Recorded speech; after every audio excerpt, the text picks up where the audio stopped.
In this video, I'm going to show you a really easy, quick, and strong way to tie your lure onto braided line.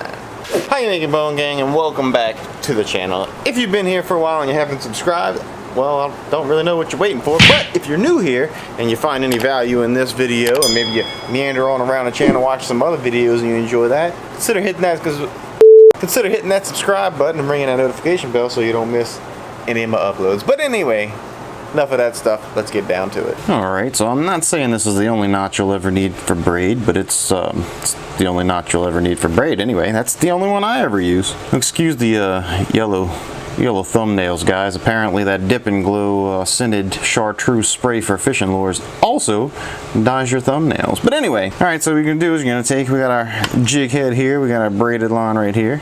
And all we're going to do is we're going to take our tag in like so, and we're going to flip it over like that. So we're making like this little loop deal right here, and how big a loop really just going to depend on how big your fishing lure is, but I'll show you why that is in a second. So you're just going to take that loop, you're going to kink it like that, and then you're going to stick it right through the eye of your hook.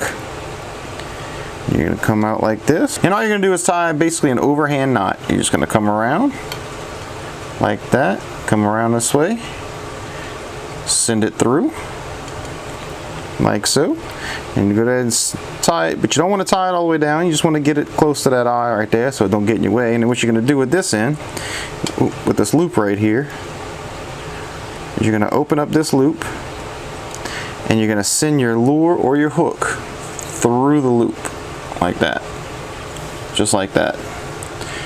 And then all you're going to do now is cinch it down, just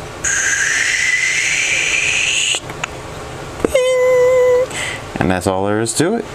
And that is about the strongest knot in the world. Well, I don't know if that's true or not, but it is one of the strongest knots you can possibly tie on this braided line. I have never had any problem with the knot breaking at all.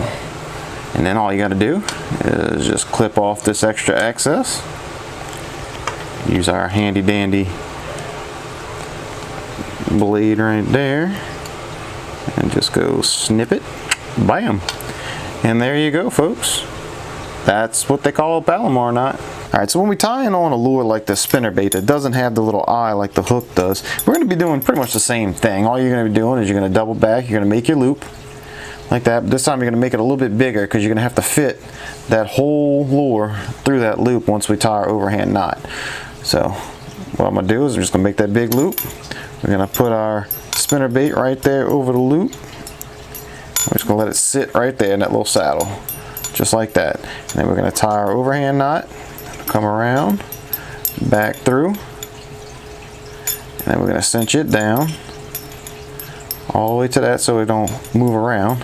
And then we're going to open up this loop nice and wide. And then we're going to send this whole lure through it like this, like that. And then now we're just going to tighten it back down, all the way down. Till it gets good and tight like that. I like to pull both of them. Then I like to separate the lines. If I can get a grip on it. There we go. And we're just going to pull both of them good and tight like that.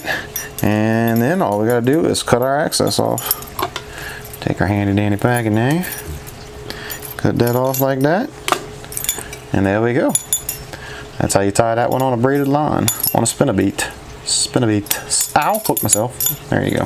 Well, there you go, folks. That's the only knot I ever use on braid. Now, of course, there's other knots. If there's another knot that you want to see, that you want to make a video about, just make sure you leave that in the comments below and I'll take care of that. Or if there's another knot that you use that you think is better than a Palomar and you want other people to know, you can also leave that in the comments below and I'll make a video on it to show them how to do it. But anyway, that's going to wrap it up for today's video, folks. Make sure you check out this playlist for all my other how-to videos that I've already put out. And you can check this Test It Tuesday playlist where I test out different lures and a whole bunch of other stuff, which we're going to be doing a lot more of once I get a pool pond here to replace these elephant ear. But anyway, until next time, I'm out.